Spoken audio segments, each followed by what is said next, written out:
Alright, I think this is the first backside flip skate sport we've had in a very, very long time.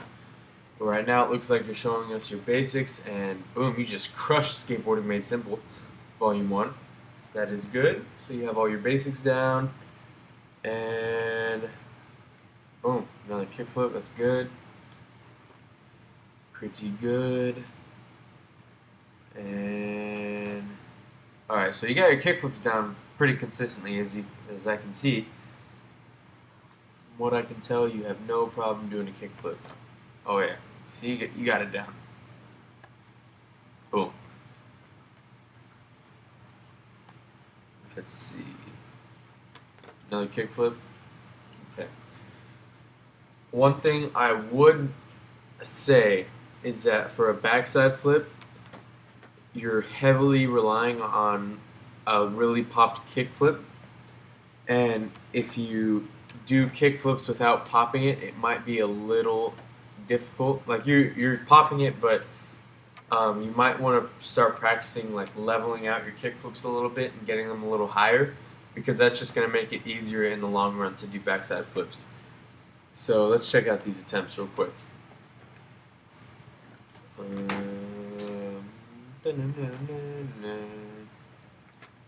Okay. Interesting. Okay, that one was really close. That one too. Okay, so you're pretty close. I think there's a couple of things you have to work on. Those are all really close. Okay, so I think this is the closest one. So boom, you get a good pop, you get a good flick, and your board starts turning. Oh my gosh, that rotation was perfect. You just gotta commit to that one. That was almost it. And you get a good pop, good flick. The only thing is that I can't see your shoulders right now, but from what I can tell, you're turning your shoulders. Oh, man, that was like a backside. That was like a backside 120 flip. Okay, so I think honestly, the thing I think you need work with is not the flick or the 180 rotation, because it looks like you actually have that pretty consistently. The thing I would recommend you do is just practice committing a little bit.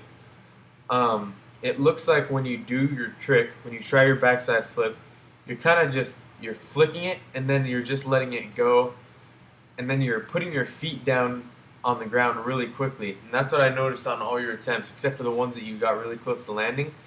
You kind of like flick it and then your feet automatically go back to the board. I mean, to the floor. So what I would recommend is that you just give it a couple tries. I would try it stationary if I were you. Backside flips are a really weird trick when you're learning them, especially since one, you can't see where you're going, and two, when you learn them, you kind of it's like you have to feel it out at first. You don't really know how fast you have to flick your board or how fast it's gonna flick, and you kind of just have to get that whole kick flip flick down, and then the catch is a whole other issue. So I would say just kind of stand still first, and doing stationary backside flips is going to be a lot harder, but in the long run, I think it's going to be a lot easier for you to land them when you're moving, because when you're doing stationary backside flips, you have to like overemphasize your shoulder turn. And that's one of the other big key steps of learning a backside flips, is that your shoulder has to turn so much, just like a backside 180 the entire time. So what I would recommend to you is just learn stationary backside flips. It's going to be a lot less scary. So you just pop it, turn your shoulder the entire time, get a good flick, and then just let the board do its spin in the air the entire time, and then put your feet down. But you got to make sure you just keep your feet bent, your legs bent the entire time, so the board has enough time. Because on a couple of those, if you just kept your legs bent a little longer, you would land that trick. I guarantee it. So yeah, I would just recommend that you try a stationary backside flip. It's going to be a lot easier and a lot less scary. And then yeah, just get a feel for the trick. It's going to take a lot of just practice and repetition. But I think once you start doing it over and over and practicing that flick, that shoulder turn, and that catch over and over and over, you're going to get this trick. So keep practicing and you got this. Hey Gabe, I just wanted to say you've been doing some great work on the Braille Army channel. Like this is like the classic old Braille, and I really love it. I really hope you get this video because I really need help on this trick, and I've been trying to do it for a while. Oh boy. Put it on autofocus. Hey Gabe, Gab, sorry. My name's Caleb.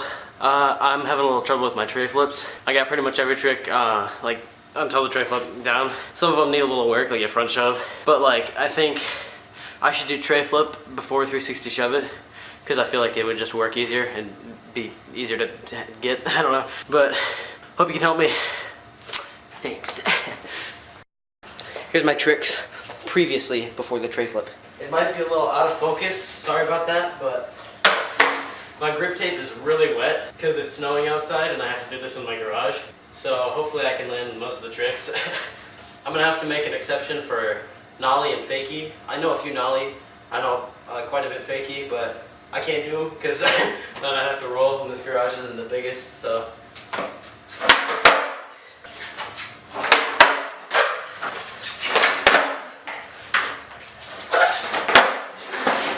Worst back lady ever, but grip doesn't stick, so I'm gonna take it.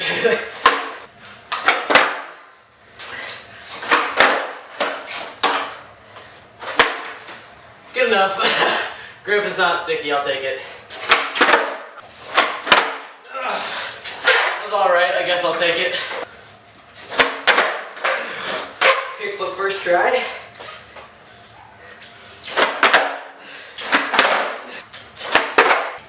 I don't think the backside flip's gonna go down, but most of the tricks kind of sketchy. Like I said, grip tape's kind of wet. I had to run outside to get my board.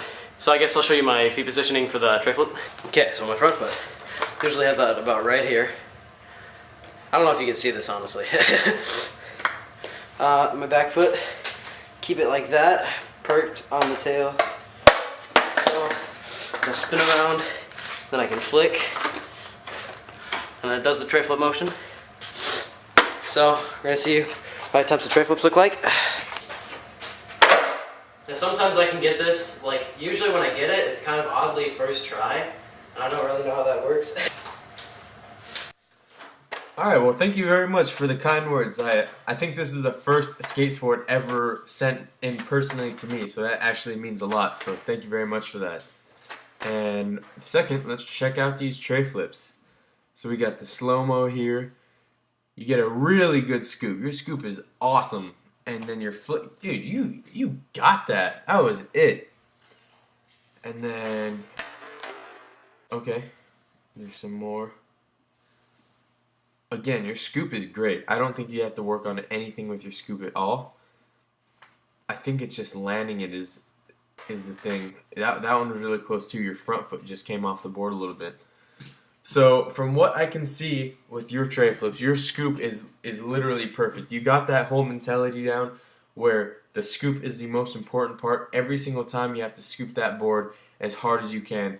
We were actually just teaching Sam Fluharty how to tray flip the other day, and Aaron was emphasizing over and over and over, you need to flick as hard as you can. And eventually, once he got that whole concept down, he was landing it every try. So you pretty much got that down.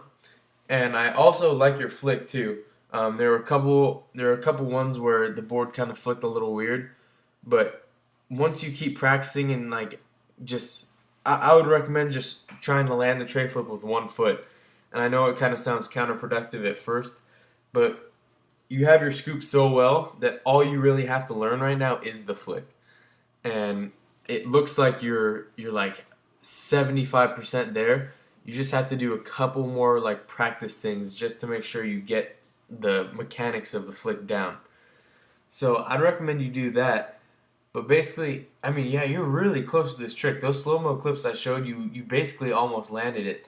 A lot of it with the tray flip is, I know when I was learning them, it was really hard to flick your legs and do that weird scissor kick and then bring them back up bend them, and then put them back on the skateboard. And I knew for me that was extremely difficult, and I had a lot of trouble trying to put that concept into like work. Um, but really, this whole tray flip thing is just a lot and a lot of practice. I remember when I was learning mine, I just had to go in my garage and I would literally sit there for 2 hours just trying tray flips over and over again. And eventually I would just do it. But the one thing you just have to remember is that you just gotta like keep your weight in that back pocket. That's important. Scoop as hard as you can. Just do a little bit of a flick, but I don't really think you have to worry about the flick either because yours is pretty good. Your tray flips forms are just, they look really good. The only thing you're having trouble with is just actually landing on them. So what I would recommend is that you just try a bunch of different ways that you could bend your legs and bend your knees and bring them back to the board. I know it's going to be really weird at first and it's going to take a lot of getting used to, but yeah, I just try it over and over and over again, and every time just try something new where you do the scissor kick motion and then bend your knees and bring them back, and then you pretty much just have to find what's comfortable for you. And that's how it is with a lot of skateboarding tricks and just skateboarding in general, is that you have to try tricks that you haven't done before and figure out a way to make them work for you and in a comfortable way. And then once you figure out that comfortable way, you start repeating it. And then that repetition is going to help you learn them over and over again. And then you start doing it more and more, landing it 100 times over and over, 10 times straight, no problem. You get the muscle memory down, and then you're doing the trick over and over. But yeah, like I said, just make sure you keep trying the trick over and over, and then try a couple different methods of landing back on that board and just commit to it 100%. Don't be afraid. If you're doing a tray flip on flat ground, the worst that can happen is that you'll slip out and fall, and it won't even be that bad. So 100% commit. You got this. Thank you again for the kind words. I really appreciate it, and I'll see you next time.